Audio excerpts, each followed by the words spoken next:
ಇತ್ತೀಚೆಗೆ ನಿಧನರಾದ ರಾಜಸ್ವ ನಿರೀಕ್ಷಕ ದಿವಂಗತ ಸಿ ಪೂರ್ಣಚಂದ್ರ ಅವರ ಭಾವಪೂರ್ಣ ಶ್ರದ್ಧಾಂಜಲಿ ಸಭೆ ನಗರದ ಕರ್ನಾಟಕ ಸಂಘದ ಕೆವಿ ಶಂಕರಗೌಡ ಶತಮಾನೋತ್ಸವ ಭವನದಲ್ಲಿ ಆಯೋಜನೆ ಮಾಡಲಾಗಿತ್ತು. ದಿವಂಗತ ಸಿ ಪೂರ್ಣಚಂದ್ರ ಅವರ ಭಾವಚಿತ್ರಕ್ಕೆ ಗಣ್ಯರು ಪುಷ್ಪಾರ್ಚನೆ ಸಲ್ಲಿಸಿದರು.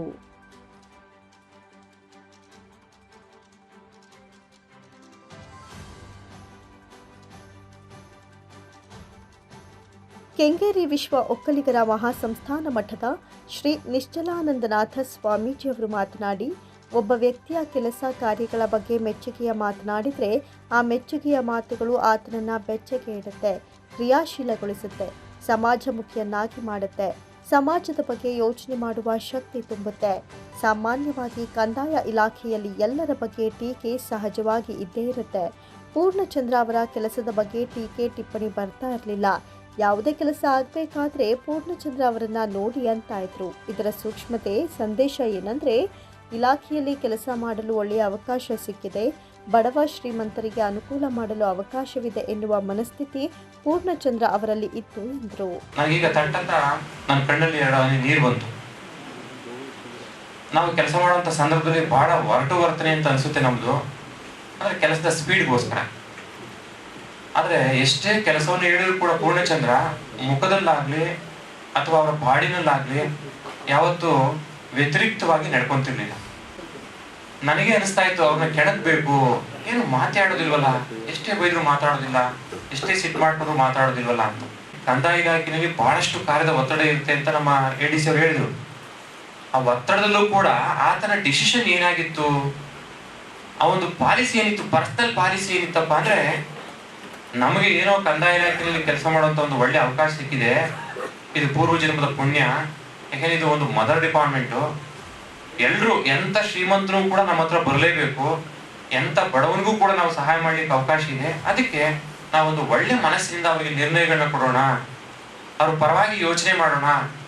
ಎಂತ ಕಷ್ಟದ ವಿಷಯಗಳಿದ್ರು ಕೂಡ ಅದನ್ನ ಕೂತು ಬಗೆಹರಿಸಿ ಕರೆದು ಮಾತಾಡಿ ಮಹಾಜರ್ ಮಾಡಿ ಒಂದು ರಿಪೋರ್ಟ್ ಆಗಿ ಆ ವ್ಯಕ್ತಿಗೆ ಏನಾದ್ರು ಅನುಕೂಲ ಆಗ್ಬಹುದಾ ಅನ್ನೋ ಒಂದು ಯೋಚನೆಯನ್ನು ಮಾಡುವಂತ ಒಂದು ಒಳ್ಳೆಯ ಮನಸ್ಥಿತಿ ಇತ್ತಲ್ಲ, ಅದು ಪೂರ್ಣಚಂದ್ರನಲ್ಲಿ ಇತ್ತು ಅನ್ನೋದು ನಮ್ಮ ಭಾವನೆ.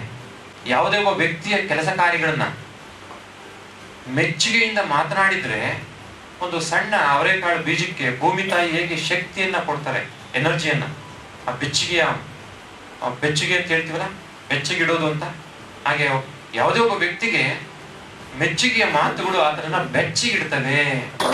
ಮಾಜಿ ಶಾಸಕ KT ಶ್ರೀಕಂಠೇಗೌಡ ಮಾತನಾಡಿ, ಕಂದಾಯ ಇಲಾಖೆ ಟೀಕೆಯಿಂದ ಮುಕ್ತವಾಗೋದು ಬಹಳ ಕಷ್ಟ, ಜನರಿಂದ ಸೈ ಎನಿಸಿಕೊಳ್ಳೋದು ಇನ್ನೂ ಕಷ್ಟ.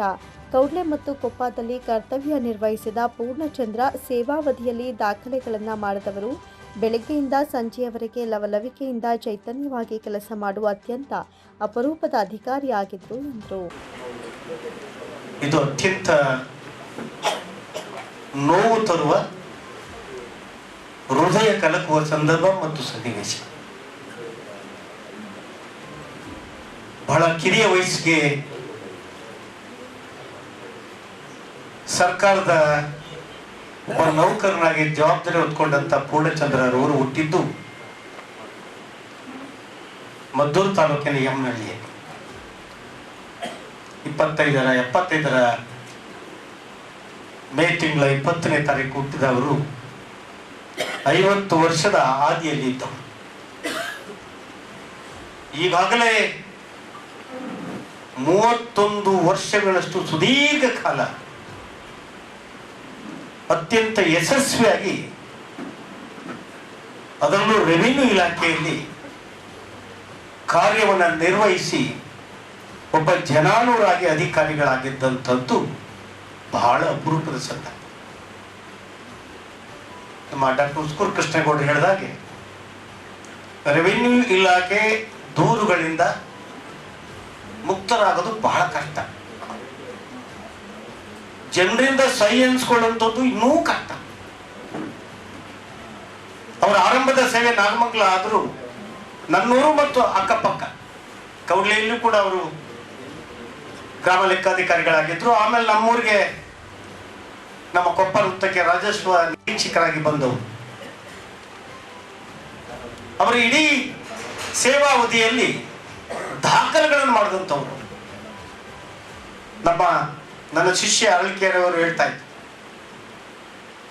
ಸರ್ ಬೆಳಿಗ್ಗೆ ಬಂದ್ರೆ ಹೇಗೆ ನಗನಗ್ತಾ ಲವಲವಿಕೆಯಿಂದ ಚೈತನ್ಯಶೀಲರಾಗಿರ್ತಿದ್ರು, ಸಂಜೆ 7 ಗಂಟೆಗೆ ಭೇಟಿ ಮಾಡಿದ್ರು ಅದೇ ಸ್ಥಿತಿಯಲ್ಲಿ ಇರ್ತಾ ಇದ್ರು ಸರ್. ಅವರು ಎಂದಿಗೂ ಆಯಾಸವನ್ನ ತೋರಿಸ್ಕೊಂಡವರಲ್ಲ, ಅವರು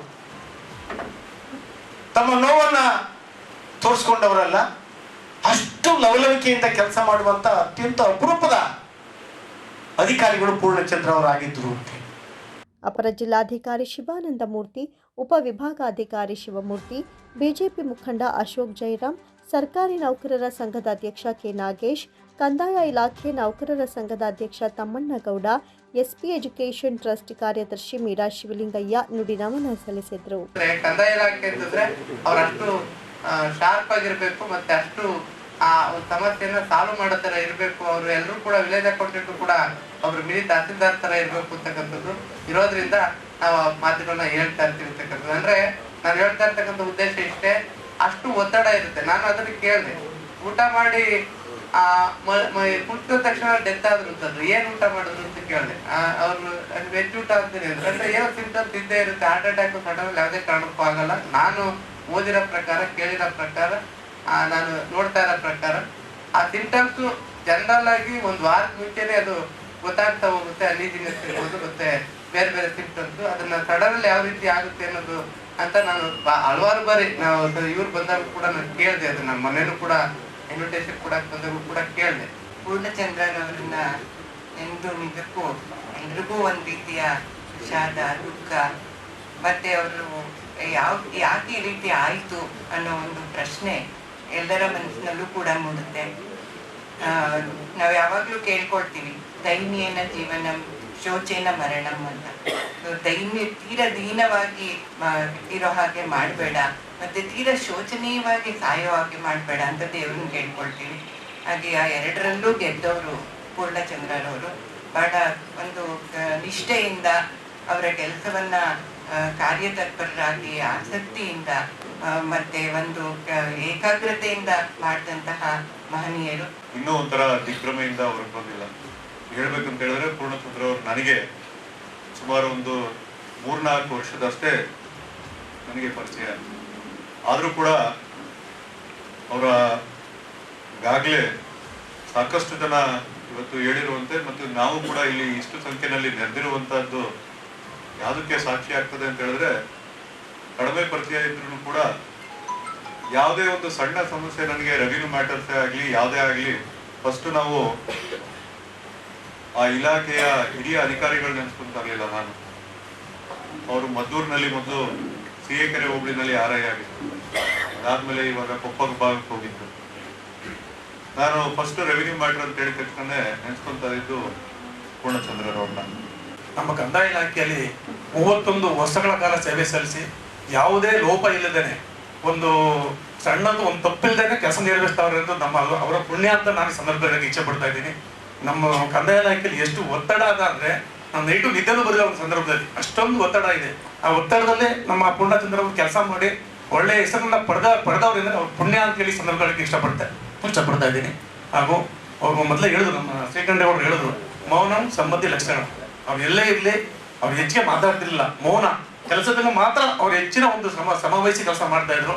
ಯಾಕೆ ಅಂತಂದ್ರೆ, ಮೊದಲು ನಮ್ಮ ನಾಗಮತ್ ತಾಲೂಕಿಗೆ ಅವರು ಹುದ್ದೆನ ಮೊದಲು ಫಸ್ಟ್ ಅಪಾಯಿಂಟ್ಮೆಂಟ್ ನಮ್ಮೂರಿಗೆ ಆಗಿತ್ತು. ಅಲ್ಪಳ್ಳಿ ವೃತ್ತಕ್ಕೆ ಗ್ರಾಮ ಲೆಕ್ಕಿಗರಾಗಿ ಕೆಲಸವನ್ನ ಮೊದಲು ಅಪಾಯಿಂಟ್ ಆಗಿ ನಮ್ಮೂರಿಗೆ ಬಂದರು. ನಾನು ಆ ಗಾಡಿ ಕೆಲಸಕ್ಕೆ ಸೇರಿ 8 ವರ್ಷ ಆಗಿ, ನಮ್ಗಿಂತ ಜೂನಿಯರ್ ಅವರು. ನಾವು ವಾರ ಊರಿಗೆ ಬೈತಿದ್ದೆ. ಊರಿಗೆ ಬಂದಾಗ ಏನ್ ಮಾಡ್ತಿದ್ರು ಅಂತಂದ್ರೆ, ಎಲ್ಲೂ ಕುಂತಿರಲಿಲ್ಲ ಅವರು. ನಮ್ಮ ಮನೆ ಜಪ್ತಿ ಮೇಲೆ ಬಂದು ಪ್ರತಿಯೊಬ್ಬರ ಸಾರ್ವಜನಿಕರನ್ನ ಭೇಟಿ ಮಾಡಿ ನನ್ನ ಸಲಹೆಯನ್ನು ಕೇಳ್ತಾ ಇದ್ರು. ಫಸ್ಟ್ ಅಪಾಯಿಂಟ್ಮೆಂಟ್ ನಮ್ಮೂರಿಗೆ ಆಗಿತ್ತು.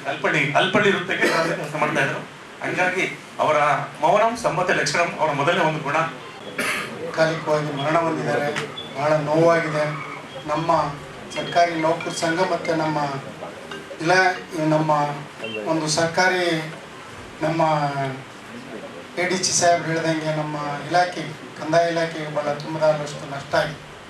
ಇವತ್ತು ನೀವು ಅರ್ಥ ಮಾಡ್ಕೋಬೇಕು, ಒಬ್ಬ ನೌಕರ ಸತ್ತು, ಈಗ ನೌಕರ ಸತ್ತಿದ್ದಾರೆ ಪೂರ್ಣಚಂದ್ರ ತೇಜಸ್ವಿ.